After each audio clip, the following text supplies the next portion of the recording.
가는 분위기 한번 좀 이제 이야기 한번 해볼 텐데 아까 그 부산 자영업이랑 좀 똑같은 거죠. 이거 한번 보세요. 어제 나온 헤드라인이에요. 독거노인 돌봄 예산 깎고 지자체에 비용 떠넘긴 윤 정부. 초고령화 시대 온다는데 노인 맞춤 돌봄 서비스 예산 삭감, 국조 보조금 낮춰 지방 부담 가중시켜. 국고 보조금 요거를 내려보내야 지방자치단체가 복지를 합니다. 근데 이걸 깎았어. 니들이 알아서 해. 윤석열이가 얼마 전에 그 했던 이야기예요. 이번에 저 새마을 지도자 무슨 협회인가 가가지고 국민들이 복지만 요구하는 나라는 발전 못한다 얘기를 했었잖아요. 옛날에 윤석열이가 복지 이야기하면 보편 복지 하지 말고 어려운 사람한테 두텁게 투자했잖아요. 그럼 저 돌봄 예산 관련해서 독거노인들은 되게 많은 사람들이 윤석열을 찍었을 거예요. 내 투표 하나가 내 목숨줄을 쥐어온다는 이야기죠.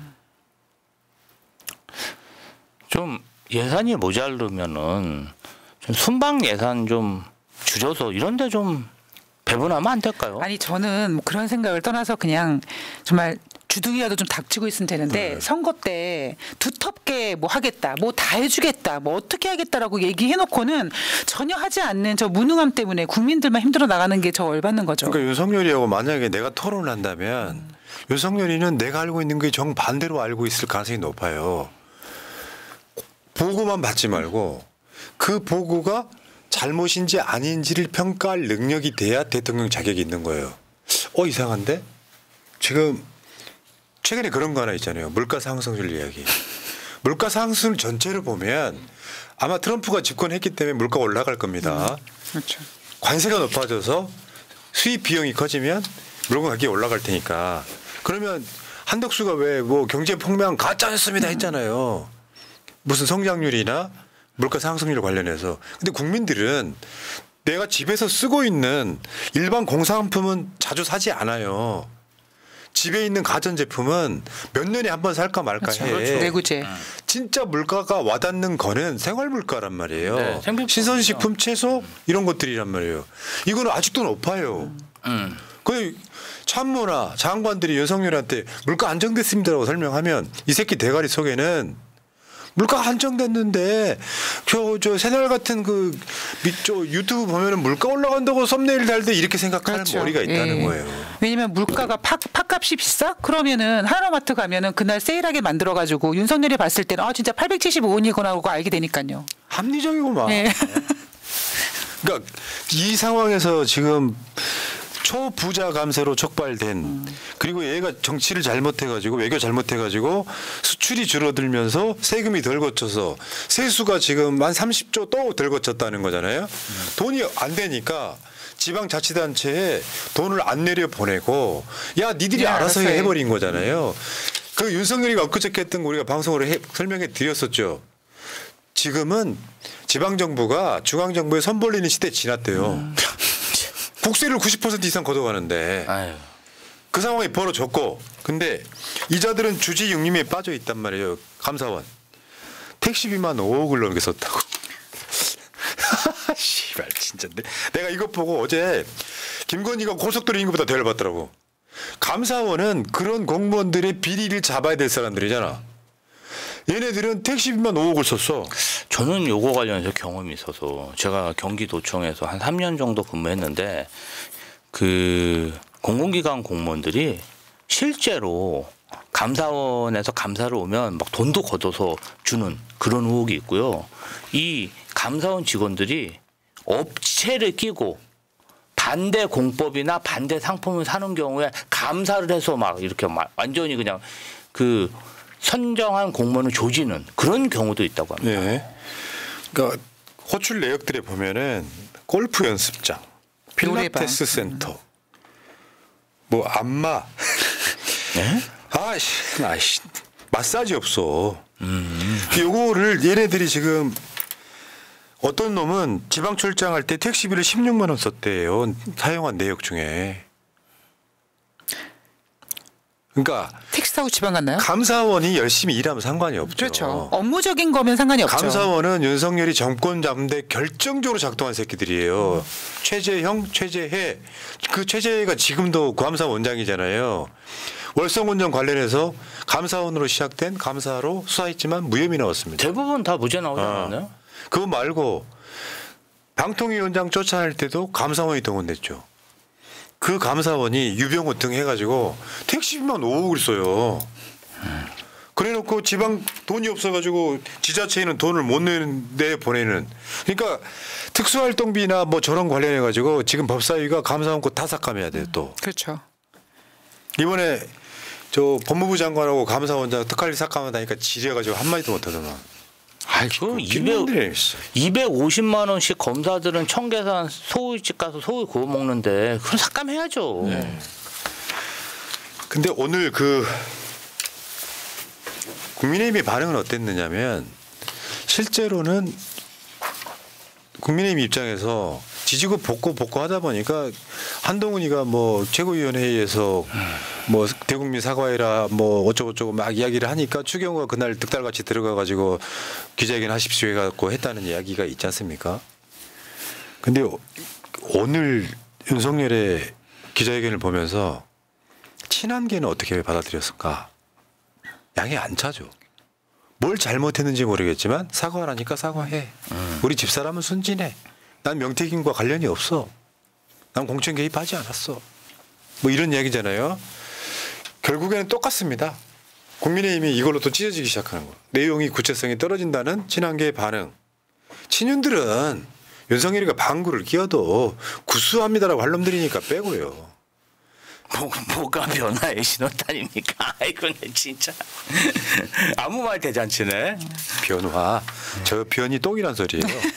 아이고 정권이 똥되는 신호탄이라는 소리입니다. 탄핵의 신호탄 같은데요? 그 기자회견을 하기 전에 이제 이런 이야기들이 오고 갔었죠. 하나만 한 수준의 내용이면 차라리 안 하는 게 낫다. 그렇죠.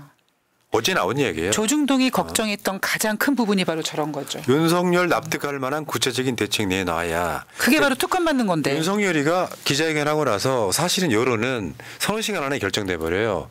그리고 나서 저녁에 뉴스들이 어떻게 나가느냐에 결정이 돼 버리는데 아까 말씀드린 것처럼 우리 집사람은 순진한 사람이어서 김건희 특검 안 받겠다. 이런 정도로 헤드라인으로 정리되면 아무리 좋은 내용을 이야기해서도 저녁에 방송사들 메인 뉴스에 어떻게 나가느냐로 또 이런 다 결정돼 버린다는 말씀 드릴게요. 훈아님 우리 그거 한번 해보시죠. 내일 신문 헤드라인이 뭘까? 저는 이렇게 생각합니다. 대부분의 헤드라인이 내 이럴 줄 알았다. 내 이럴 줄 알았다. 그거 저 최민식 씨 멘트죠. 그거. 그건 내 일할 줄 알았다. 일할 줄 알았다. 일할 줄 알았다. 지금 이제 기본적으로 윤석열이 오늘 기자회견을 저렇게밖에 할 수 없었던 게 저런 멘탈 때문에 그래요. 이철규. 인사권자에게 압박하듯이 정치 공세의 모습. 무조건 사람을 바꾸라고 하면 정권 내놓으라 할 거 아닙니까? 그러니까 윤석열이 한 발짝도 안 물러난 겁니다. 사실은 누군가가 5발짝 뒤로 물러나라고 하면 한 2발짝은 물러나 줘야 되거든요. 근데 한 발짝도 안 물러났어요. 그게 프레임이라고 하는 거예요. 결국 윤석열은 오늘 지 무덤 팠다. 그리고 이철규 같은 경우에는 김건희의 입으로 불리지 않습니까? 저게 인사권자를에게 압박하듯이 이런 얘기를 한 걸 보면 김건희가 지금 뭐 칠장시 해가지고 내 사람들 안 자르겠다라고 김건희의 의지를 보여줬다고 생각합니다. 그래서 지금 집회가 원래는요.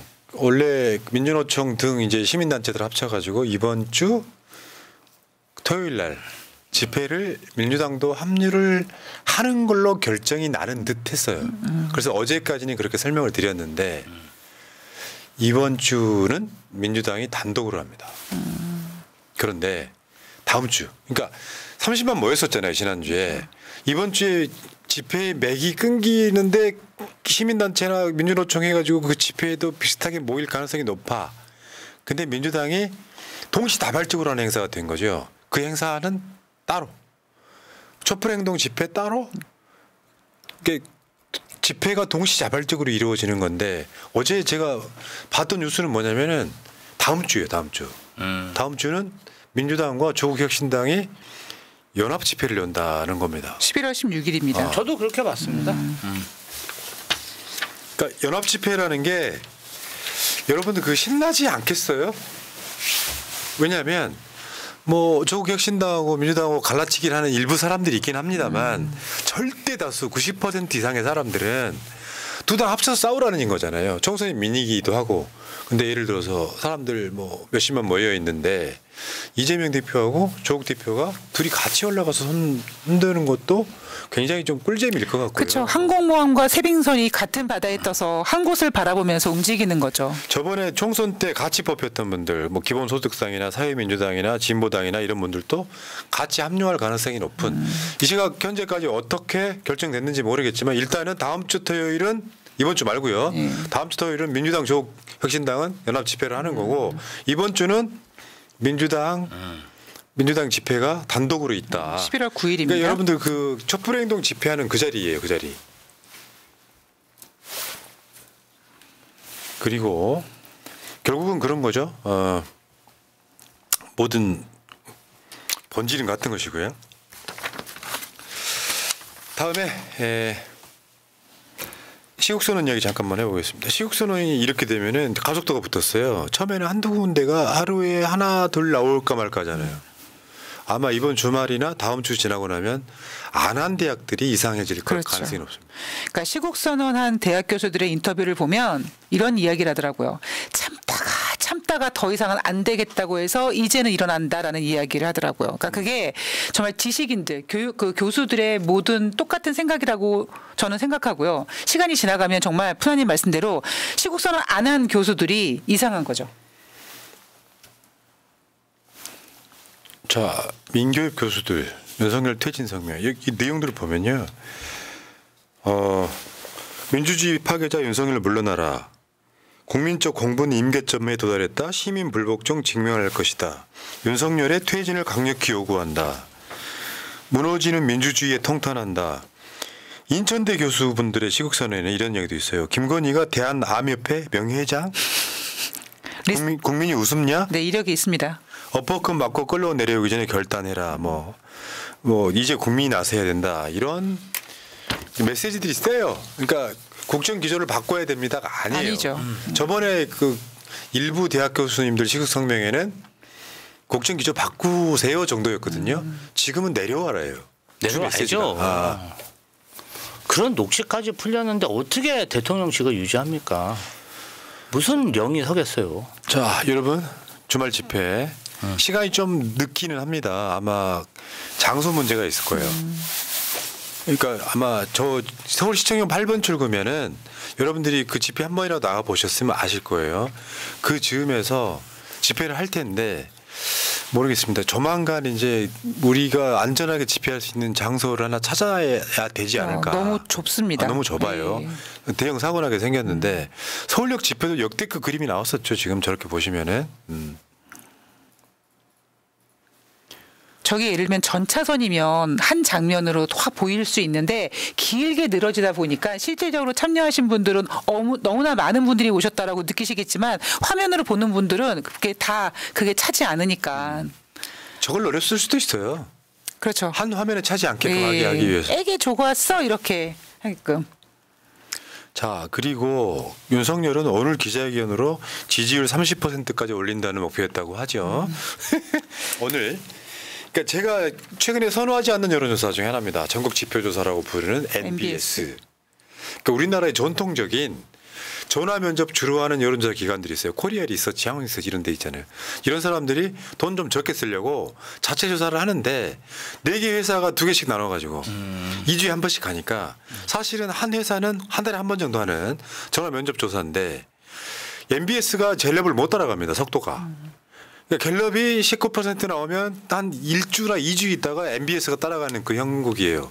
그런데 윤석열 기자회견을 하던 날 MBS는 19%를 찍었습니다.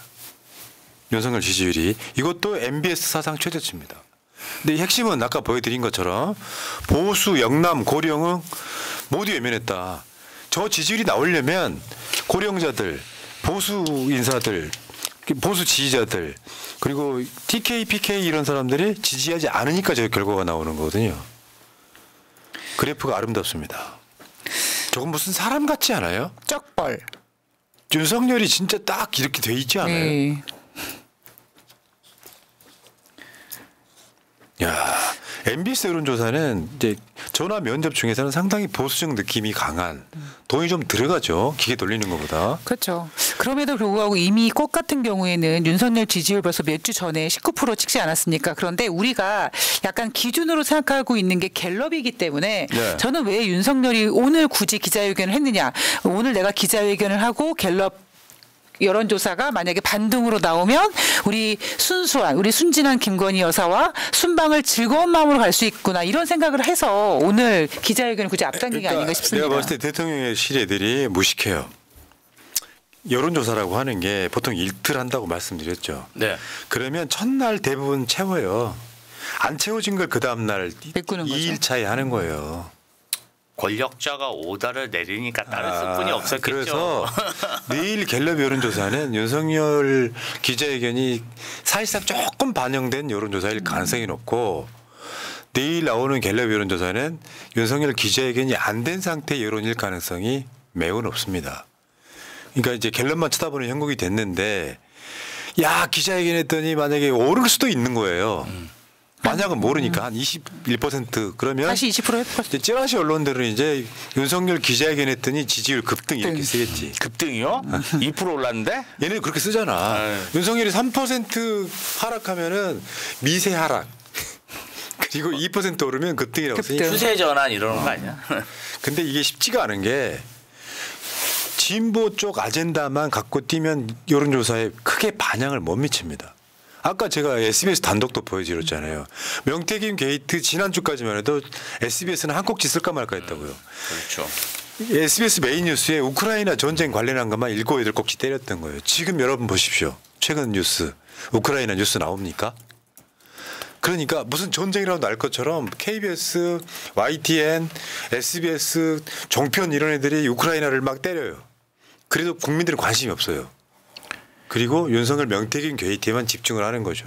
그러니까 오늘 대통령실이 JTBC 기자하고 MBC 기자한테는 질문을 아예 받죠. 허락을 하지 않았다는 게 그런 이유 때문이거든요. KBS 일선 기자들은 명태균 관련해서 KBS 보도가 너무 부실하다, 꼭지가 너무 적다 이렇게 항의하는 그런 내용도 밝혔다고 합니다. 그러니까 오늘 기자회견에서 많은 분들이 지난번 기자회견보다 기자들이 좀 질문들이 날카로웠다고 지적을 하시던데요.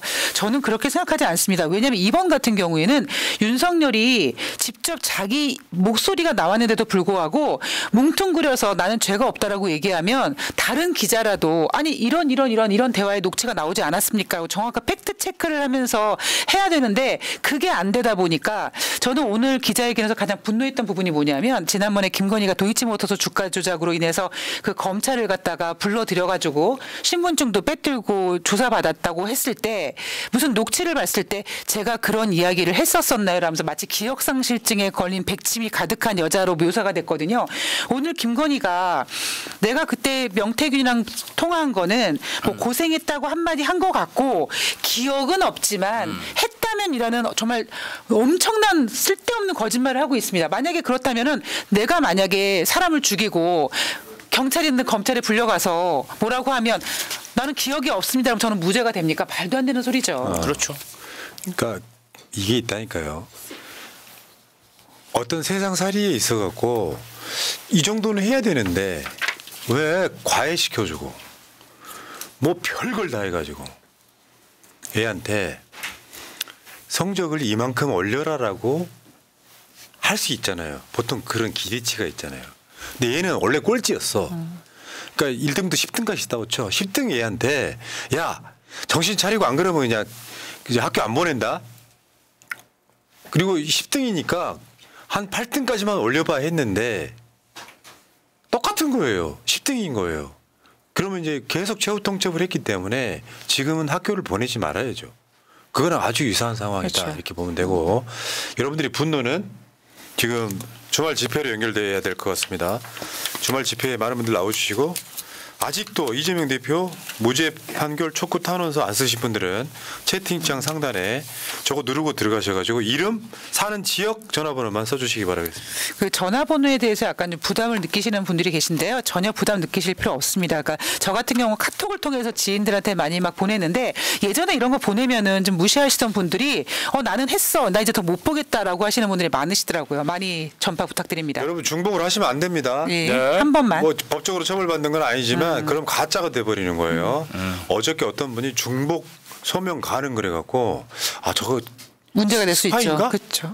스파인가 이런 생각을 했어. 그게 문제가 되면 탄원서 100만 장을 받아도 효력이 없는 거죠. 떨어지는 거야. 네.